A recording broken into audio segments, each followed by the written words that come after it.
اعوذ باللہ من الشیطان الرجیم بسم اللہ الرحمن الرحیم الحمدللہ رب العالمین الصلاة والسلام علی اشرف الانبیاء والمرسلین ابی القاسم محمد صلی اللہ علیہ وآلہ والائمة الطیبین الطاہرین المعصومین لا سیما بقیت اللہ فی الارضین روحی و ارواحنا لہ الفداء اما بعد۔ ہماری بحث معرفت شناسی میں شروع ہوئی تھی۔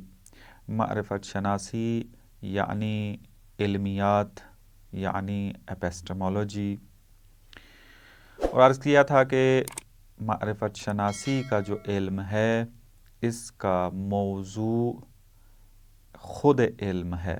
اس کے اندر یہ بحث کی جاتی ہے کہ آیا واقعیت کے بارے میں علم حاصل کرنا ممکن ہے یا ممکن نہیں ہے۔ اگر ممکن ہے تو پھر اس کے کون کون سے راستے ہیں، کن راستوں کے ذریعے ہم واقعیت تک پہنچ سکتے ہیں۔ اور آپ کی خدمت میں علم کی تعریف سادہ سی بیان کی تھی اور علم کی مختلف اقسام کی طرف اشارہ کیا تھا۔ آج معرفت و شناخت کے راستوں کو بیان کرنا ہے کہ جس کے ذریعے انسان واقعیت تک پہنچ سکتا ہے، ایک حقیقت تک پہنچ سکتا ہے، ایک حقیقت کو کشف کر سکتا ہے۔ اس سے پہلے مقدمے کے طور پر ایک اساسی ترین مطلب آپ کی خدمت میں بیان کرنا ضروری ہے۔ وہ یہ ہے کہ علم کی دو قسمیں ہیں۔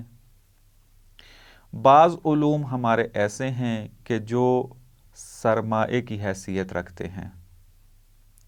اگر یہ علم یا یہ علوم ہمارے پاس موجود نہ ہوں، انسان کے پاس موجود نہ ہوں، تو وہ کبھی بھی تفکر نہیں کر سکتا، کبھی بھی جدید نتائج کو کشف نہیں کر سکتا۔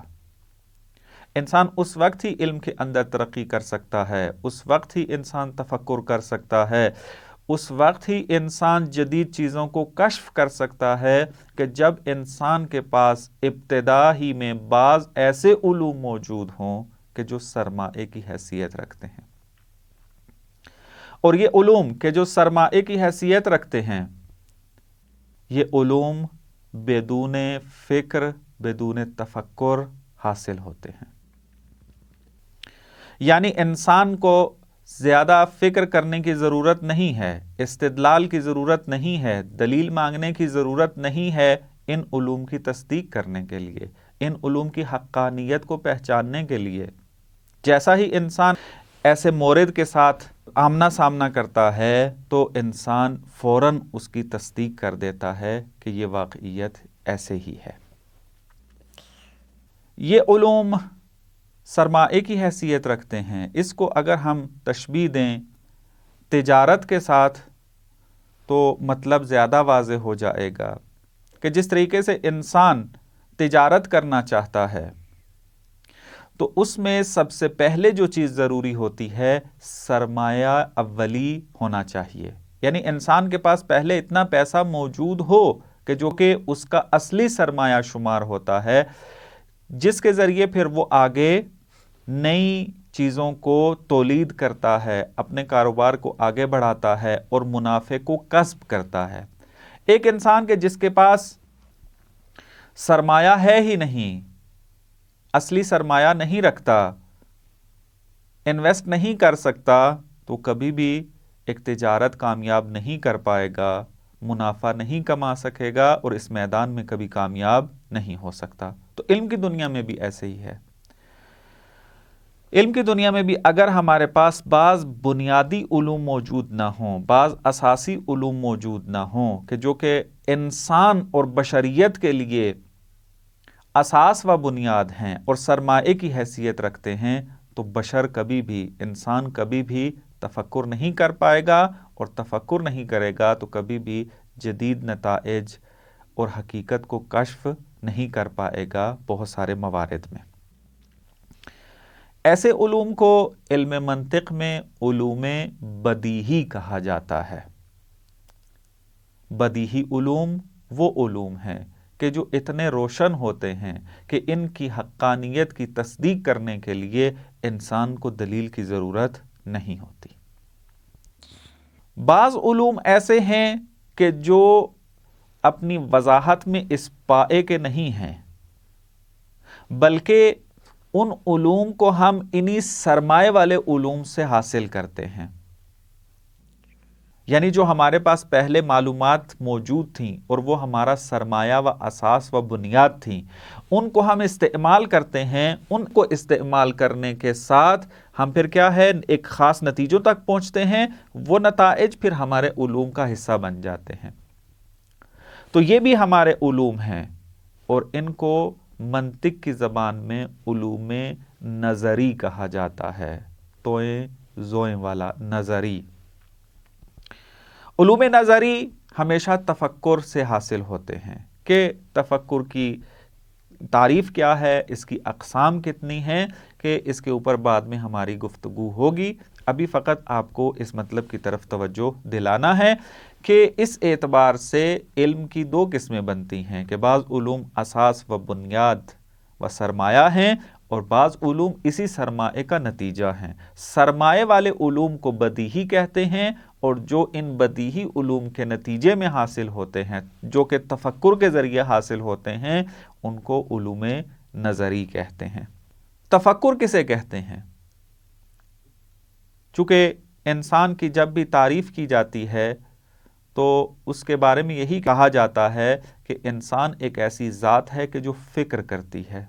تفکر خاصہ ہے انسان کا، انسان کے علاوہ کسی کے اندر تفکر کرنے کی صلاحیت نہیں ہے، جو کہ انسان سے نچلے درجے کے جتنے بھی کائنات کے اجزاء ہیں۔ تفکر کی تعریف میں ایک تعبیر یہ استعمال ہم کر سکتے ہیں کہ انسان وہ اطلاعات کے جو انسان پہلے سے رکھتا ہے، ان کو ایک خاص طریقے میں اس طریقے سے رکھے کہ ان کے ذریعے ایک خاص نتیجے تک پہنچ جائے۔ پس اطلاعات کے جو کہ وہ پہلے سے رکھتا ہے، چاہے وہ سرمایہ والے علوم تھے، ان کو خاص ترتیب میں رکھ کر ایک خاص نتیجے تک پہنچتا ہے، یا وہ علوم کے جن کو وہ پہلے کسی اور طریقے سے حاصل کر چکا ہے۔ بہرحال جو بھی پہلے سے جمع شدہ اطلاعات ہیں، علوم ہیں، ان کو ایک ساتھ ایک خاص طریقے میں رکھے، جو کہ شرائط علم منطق میں اس کے بیان ہوئے ہیں کہ کس طریقے سے خاص طور پر اطلاعات کو رکھا جائے، کن شرائط کو مد نظر رکھا جائے کہ پھر یہ اطلاعات و علوم جو ہمارے ہیں یہ ایک ہمیں جدید نتیجے تک پہنچاتے ہیں۔ تفکر اس عمل کا نام ہے کہ ہم اطلاعات کو صحیح طریقے سے ایک دوسرے کے ساتھ لے کر آئیں اور ان سے ایک جدید نتیجہ حاصل کریں۔ اس عملیات کو، اس عمل کو تفکر کہتے ہیں۔ اس کو ایک تشبیہ کے ساتھ اگر میں سمجھانا چاہوں تو یوں بیان کروں گا کہ تفکر ایک مشین کی طرح ہے۔ جس طریقے سے آپ کارخانے کو اگر دیکھتے ہیں جس کے اندر مختلف چیزوں کو تولید کیا جاتا ہے، پیداوار بنائی جاتی ہے، وہاں پہ کیا ہوتا ہے کہ ایک ہمارے پاس مشین موجود ہوتی ہے، اس مشین کو خام مال دیا جاتا ہے، وہ خام مال جب مشین کے اندر جاتا ہے تو مشین میں بہت سارے قالب لگے ہوئے ہوتے ہیں، بہت ساری شکل و صورت میں چیزیں بنانے کے لیے ایک خاص قسم کے قالب ہوتے ہیں۔ جب یہ خام مال ان قالبوں کے اندر سے گزرتا ہے تو وہ ایک جدید شکل اختیار کر جاتے ہیں اور ایک جدید چیز تولید ہوتی ہے کہ جو انسان کے مختلف کاموں میں آتی ہے۔ تو تفکر کے اندر بھی یہی کام ہوتا ہے کہ تفکر ایک ایسی دستگاہ ہے، ایک ایسی مشین ہے کہ جس کے اندر علوم اولی کہ جو ہمارے بنیادی علوم ہیں، جو کہ پہلے سے حاصل شدہ ہیں اور بدیہی علوم ہیں، وہ خام مال کی حیثیت کے طور پر اس کے اندر استعمال ہوتے ہیں، اور پھر اس کے نتیجے میں پھر ہمیں جدید علوم حاصل ہوتے ہیں۔ تفکر وہ مشین ہے کہ جس کے اندر اطلاعات جا کر ایک خاص نتیجے تک ہمیں پہنچاتی ہیں کہ جس کی ہمیں ضرورت ہوتی ہے، جس کو ہم ثابت کرنا چاہتے ہیں یا جس حقیقت کے پیچھے ہم ہیں اس حقیقت تک پہنچاتے ہیں۔ پس تفکر اس عملیات کا نام ہے۔ جب یہ مقدماتی بحث ہمارے لیے واضح ہو گئی تو اب ہم آتے ہیں کہ وہ کون سے راستے ہیں کہ جن کے ذریعے ہم واقعیت تک پہنچ سکتے ہیں۔ پہلا طریقہ کہ جو بیان کیا جاتا ہے معرفت شناسی کے اندر، ایپسٹمولوجی کے اندر، وہ ہے کہ انسان اپنے حواس ظاہرہ کے ذریعے بہت سارے حقائق تک پہنچتا ہے، بہت سارے حقائق کو کشف کرتا ہے۔ یہ ایک راستہ ہے کہ جس کے ذریعے انسان حقیقت تک پہنچ سکتا ہے۔ حواس ظاہرہ یعنی جو 5 حواس مشہور ہیں، جس میں شامہ ہے، لامسہ ہے، ذائقہ ہے، بینائی ہے یعنی سونگھنے کی حس، چکھنے کی حس، دیکھنے کی حس، سننے کی حس، لمس کرنے والی حس، یہ جو 5 حواس ہیں ان کو حواس ظاہرہ کے نام سے علم منطق میں اور فلسفے میں یاد کیا جاتا ہے، چونکہ یہ ظاہر ہیں، سامنے ہیں انسان کے، انسان اس کو دیکھ سکتا ہے۔ انسان بہت سارے حقائق کو ان کے ذریعے کشف کر سکتا ہے۔ مثلا گرمی کو انسان نے کہاں سے کشف کیا ہے؟ حس لامسہ کے ذریعے، لمس کرنے کے ذریعے گرمی اور سردی کا احساس کیا ہے اور پھر اس حقیقت تک رسائی حاصل کی ہے۔ رنگوں کی حقیقت کو انسان نے کیسے درک کیا ہے؟ اپنی بینائی کے ذریعے، اپنی آنکھوں کے ذریعے اس حقیقت کو کشف کیا ہے اور دیکھتا ہے اور اس حقیقت تک پہنچا ہے۔ آواز جیسی حقیقت کو انسان اپنے کانوں کے ذریعے سنتا ہے اور اس حقیقت تک پہنچتا ہے۔ ذائقوں کو انسان اپنے حصے ذائقے کے ساتھ حاصل کرتا ہے، زبان کے ساتھ لگاتا ہے، اس زبان کے ذریعے انسان بہت سارے ذائقوں کو کشف کرتا ہے اور ایک حقیقت تک پہنچتا ہے۔ اور اس طریقے سے آپ مثالیں لے سکتے ہیں۔ حواس خمسہ کو ہم کھڑکیوں کے ساتھ مثال دے سکتے ہیں، یعنی جس طریقے سے ایک کمرہ بند ہو تو آپ اس کمرے میں موجود ہیں اور کمرے سے باہر جو حقائق موجود ہیں ان سے آگاہ نہیں ہیں۔ تو اگر اس کمرے میں کھڑکیاں لگی ہوں مختلف جہت میں، تو آپ جس کھڑکی کو جس جہت میں کھولیں گے آپ کو اسی جہت والے علم حاصل ہو جائیں گے۔ اس کھڑکی کی طرف، اس جہت میں جو کوئی بھی چیز موجود ہوگی آپ اس کے بارے میں علم حاصل کر لیں گے۔ اگر سامنے ہوگی سامنے والا علم آ جائے گا، سائڈ پہ ہوگا تو سائڈ والے جو حقائق ہیں وہ آپ کے سامنے کشف ہو جائیں گے۔ تو یہ حواس خمسہ بھی انہی کھڑکیوں کی طرح ہے کہ انسان کا جو نفس ہے وہ بعض حقائق تک پہنچتا ہے ان حواس ظاہرہ کے ذریعے۔ لامسہ کے ذریعے لمس کرنے والے حقائق کو کشف کرتا ہے، ذائقے کے ذریعے ذائقوں کو کشف کرتا ہے، کان کے ذریعے جو کہ شنوائی والی طاقت ہے اس کے ذریعے سننے والی چیزوں کو کشف کرتا ہے۔ اسی طریقے سے باقی مثالیں موجود ہیں۔ یہ حواس ظاہرہ انسان کی بہت ساری اطلاعات کے لیے سرچشمہ واقع ہوتا ہے۔ حتیٰ فلسفے کے اندر یہ کہا جاتا ہے کہ اگر حس انسان کی فاقد ہو جائے تو انسان کا جو فکر ہے وہ بھی فاقد ہو جاتی ہے۔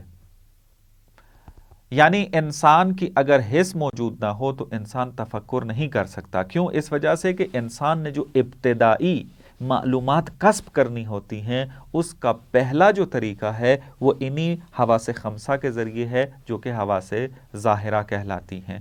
تو لہٰذا انسان اپنے تفکر کا آغاز حواس ظاہرہ سے اکٹھی کی ہوئی اطلاعات سے کرتا ہے معمولاً۔ بس ایک طریقہ ہمارے پاس یہ ہے، ایک راستہ حصے ظاہر کا ہے۔ دوسرا راستہ واقعیت تک پہنچنے کا ہمارے پاس ایک حصے باطن ہے۔ پہلے جس کے بارے میں ہم نے بحث کیا وہ حصے ظاہر ہے، یعنی انسان کے سامنے ہے، دیکھ رہا ہے، لیکن حصے باطن انسان کے نفس کے اندر ہوتی ہے اور اس کو دیکھا نہیں جا سکتا۔ انسان خود بھی ایک واقعیت ہے، تو لہٰذا اس واقعیت کو بھی پہچاننا ہے اور اس واقعیت کے جو حالات ہیں ان کو پہچاننا ہے۔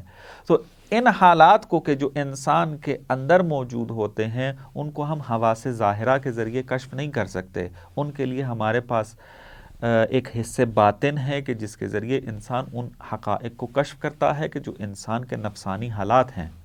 مثلا انسان محبت کرتا ہے، محبت کا احساس حصے باطن کے ساتھ ہوتا ہے۔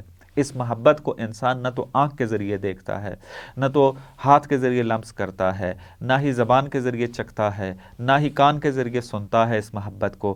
بس اس کا مطلب ہے کہ محبت کی حقیقت تک پہنچا ہے جو انسان، وہ حواس ظاہرہ و حواس خمسہ کے ذریعے نہیں پہنچا، بلکہ ایک ایسی طاقت ہے جو اس کے اندر موجود ہے کہ جس کے ذریعے انسان اس حقیقت تک پہنچتا ہے، اور اس کا نام حس باطن ہے۔ حس باطن انسان کے نفسانی حالات کے حقائق جو موجود ہیں اس تک پہنچاتا ہے۔ اسی طریقے سے خوف ہے، خوشحالی ہے، بھوک ہے، پیاس ہے، یہ جو حقائق انسان درک کرتا ہے اور ان تک پہنچتا ہے جو کہ اس کے نفسانی حالات ہیں، اندرونی حالات ہیں، یہ حس باطن کے ذریعے کشف ہوتے ہیں۔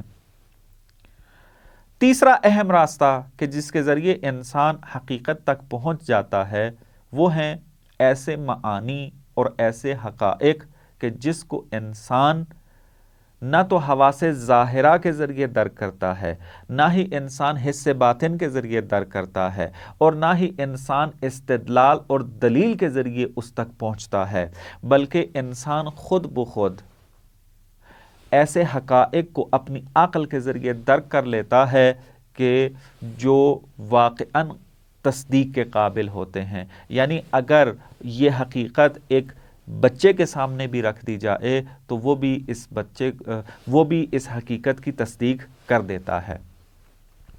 یعنی انسان بعض حقیقتوں کو فہم کر لیتا ہے، اور اس فہم اور اس ادراک کے اندر نہ تو تفکر کی ضرورت ہوتی ہے، نہ ہی استدلال کی ضرورت ہوتی ہے، نہ تو حس باطن کی اس کو استعمال کرنے کی ضرورت ہے، اور نہ ہی حواس ظاہرہ کے ذریعے وہ حاصل ہوتے ہیں۔ اس کی میں ایک مثال آپ کی خدمت میں عرض کرتا ہوں۔ مثلا میرے سامنے یہ کتاب موجود ہے، میں اگر کوئی ایک بچہ بھی ہے اس کو بھی اگر یہ کہوں کہ یہ کتاب اس وقت اس جگہ پر اس نقطے پر موجود ہے بھی اور نہیں بھی ہے، تو ایک چھوٹا سا بچہ جو تھوڑا بہت شعور رکھتا ہوگا وہ بھی جب اس بات کو سنے گا تو اس کو سیریس نہیں لے گا، یا تو وہ یہ سمجھے گا کہ میں مذاق کر رہا ہوں، یا وہ یہ سمجھے گا کہ یہ انسان جو ہے وہ صحیح گفتگو نہیں کر پا رہا۔ تصدیق نہیں کرے گا وہ بچہ بھی اس جملے کی کہ جو میں نے ابھی ادا کیا ہے کہ یہ کتاب اس نقطے میں اس وقت ہے بھی اور نہیں بھی ہے۔ بس انسان اس حقیقت تک کیسے پہنچا؟ یہاں پر حواس ظاہرہ تو استعمال نہیں ہوئے، یعنی یہ جو میں نے ایک حقیقت کشف کی ہے کہ ایک ہی چیز ایک ہی نقطے میں ایک ہی وقت موجود ہو بھی اور نہ بھی ہو، یہ محال ہے، یہ ایک علم ہے، ایک حقیقت ہے جس کو میری عقل نے کشف کیا ہے۔ اب اس حقیقت کو عقل کے علاوہ تو کشف نہیں کیا کسی چیز نے، نہ تو میری آنکھ نے دیکھ کر اس کو کشف کیا ہے، نہ میرے کان کے ذریعے یہ کشف ہوئی ہے، نہ میرے ہاتھ کے یا بدن کے لمس کرنے کے ذریعے یہ حاصل ہوئی ہے، نہ ہی حس باطن کا احساس کے ذریعے جو ہے یہ چیز حاصل ہوئی ہے، بلکہ انسان نے اس کو فہم کیا ہے، ادراک کیا ہے اپنی عقل کے ذریعے۔ لیکن اس کے اندر استدلال اور تفکر کی ضرورت پیش نہیں آئی ہے۔ جیسے ہی انسان ایک چیز کو دیکھتا ہے فوراً تصدیق کر دیتا ہے اس کو۔ یہ وہی علوم ہیں کہ جو علوم اساسی و بنیادی و سرمایہ ہیں، کہ جو ابھی پہلے آپ کی خدمت میں مقدمے کے طور پر ذکر کیا تھا کہ انسان کو ضرورت ہے اپنی اس تفکر کرنے والی زندگی کے اندر کہ اس کے پاس ایک ایسے علوم موجود ہوں کہ جو اس کے لیے بنیادی و اساسی شمار ہوتے ہوں، اور وہ اس کے لیے اصلی سرمایہ ہوں کہ جس کے ذریعے وہ جدید علوم تک پہنچ جائے، اور ان کو ہم نے علوم بدیہی کا نام دیا تھا۔ علوم بدیہی میں سے بعض ایسے علوم ہیں کہ جس کو انسان کی عقل درک کرتی ہے اور بدون استدلال اور تفکر، عقل استعمال ہوتی ہے لیکن تفکر کی ضرورت نہیں ہوتی، یعنی تفکر قیاسی کہ جو بعد میں آپ کی خدمت میں بیان ہوگا۔ بس ایک راستہ ہمارے پاس عقل ہے، عقل کے ذریعے ہم بعض حقائق کو کشف کرتے ہیں، بعض حقائق تک پہنچتا ہیں۔ ایک اور مثال آپ کی خدمت میں عرض کیے دیتا ہوں۔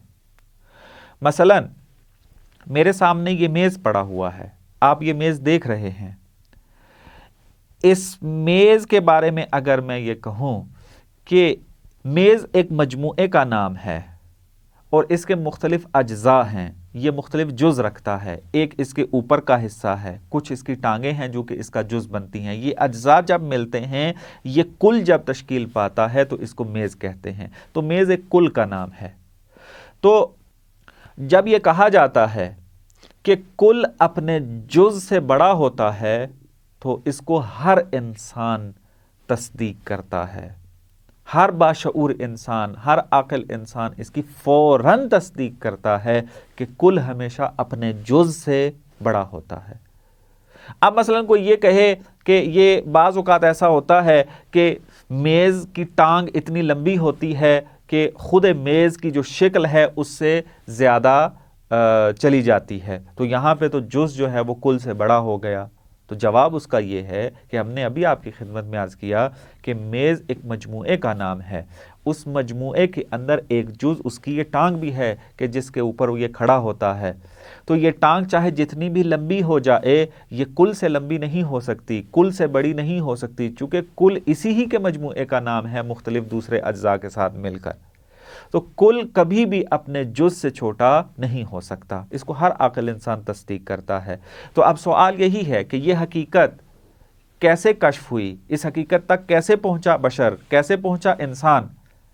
تو وہی جواب ہے کہ عقل کے ذریعے پہنچا، اس میں کوئی بھی چیز دوسری استعمال نہیں ہوئی ہے۔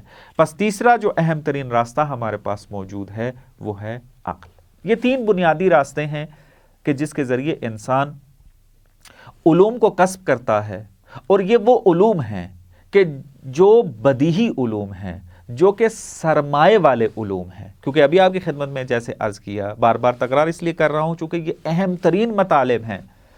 اگر یہ مطالب آپ نے سیکھ لیے، آپ نے یاد کر لیے، آپ نے ہضم کر لیے، تو بعد والی باتوں کو سمجھنا آسان ہو جائے گا، اور بہت ساری بعض باتیں آپ خود بخود حل کر پائیں گے۔ تو لہٰذا جب ہم نے یہ بات کی کہ انسان کے علوم دو قسم کے ہیں، بعض علوم سرمایہ ہیں، بنیاد ہیں، اساس ہیں، بعض علوم جو ہیں وہ اسی کا ایک نتیجہ ہیں، اور جو اساس و بنیاد تھے اس کو بدیہی علوم کہا، اور جو اس سے کا نتیجہ تھے ان کو نظری علوم کہا۔ تو اب پھر ہم نے سوال اٹھایا بعد میں کہ ان علوم بدیہی، اساسی و بنیادی علوم کو کیسے حاصل کیا جائے، کیسے یہ حاصل ہوتے ہیں، بشر کیسے ان تک پہنچتا ہے؟ تو ہم نے تین راستے آپ کی خدمت میں عرض کیے کہ حواس ظاہرہ، حواس خمسہ کے ذریعے علوم جو حاصل ہوتے ہیں وہ بنیاد بنتی ہیں انسان کی علوم کے اندر، تفکر کے اندر۔ یہ سرمایہ ہوتا ہے، یعنی حواس ظاہرہ کے ذریعے انسان سرمایہ کو اکٹھا کرتا ہے علوم کے اندر۔ اور دوسرا جو سرمایہ انسان اکٹھا کرتا ہے جس راستے سے، وہ حصے باطن ہے، اور تیسری جو چیز ہے وہ عقل ہے کہ جس کے اندر انسان استدلال سے استفادہ نہیں کرتا۔ یہ ایک مطلب تھا کہ جو آپ کی خدمت میں عرض کیا۔ اس کے بعد پھر تفکر کی اقسام آ جاتی ہیں، کیونکہ سرمایہ والے جو علوم ہیں وہ تو بدون تفکر، بدون دلیل، بدون زحمت انسان ان تین راستوں سے حاصل کر لیتا ہے۔ اب آگے یہ بحث شروع ہو جاتی ہے کہ انسان پھر کس طریقے سے ان سرمایہ والے علوم سے، ان بنیادی اور اساسی علوم سے جدید علوم تک پہنچتا ہے، ان نظری علوم کو کیسے کسب کرتا ہے، ان علوم سے جدید نتائج کو کیسے حاصل کرتا ہے۔ تو اس کی پھر آگے دو قسمیں بنتی ہیں کہ ہمارے پاس تفکر کی دو قسمیں ہیں۔ تفکر کی تعریف تو آپ کی خدمت میں عرض کر دی کہ تفکر اس عمل کو کہتے ہیں کہ جس کے ذریعے انسان اپنے سرمایہ والے علوم کو ایک خاص ترتیب میں رکھتا ہے، اور اس خاص ترتیب میں رکھنے کا نتیجہ یہ ہوتا ہے کہ انسان ایک جدید علم تک پہنچ جاتا ہے، ایک جدید علم کو کشف کر لیتا ہے، ایک جدید حقیقت تک پہنچ جاتا ہے۔ اس کو ہم نے تفکر کہا تھا۔ یہ تفکر دو قسم کا ہے، ایک تفکر قیاسی ہے اور ایک تفکر حساب احتمالات والا ہے۔ اب تفکر قیاسی کسے کہتے ہیں اور تفکر حساب احتمالات کسے کہتے ہیں کہ اس کو تفصیل دینے کی ضرورت ہے، اور یہ بنیادی ترین ایک علم ہے کہ جس کو ہمیں حاصل کرنا ضروری ہے اپنے عقائد کے درسوں کو صحیح سمجھنے کے لیے اور معرفت شناسی کے اندر مختلف سوالوں کو جواب دینے کے لیے، کہ انشاءاللہ اس کو بعد والے درس میں تفصیل سے بیان کریں گے۔ والسلام علیکم ورحمۃ اللہ وبرکاتہ۔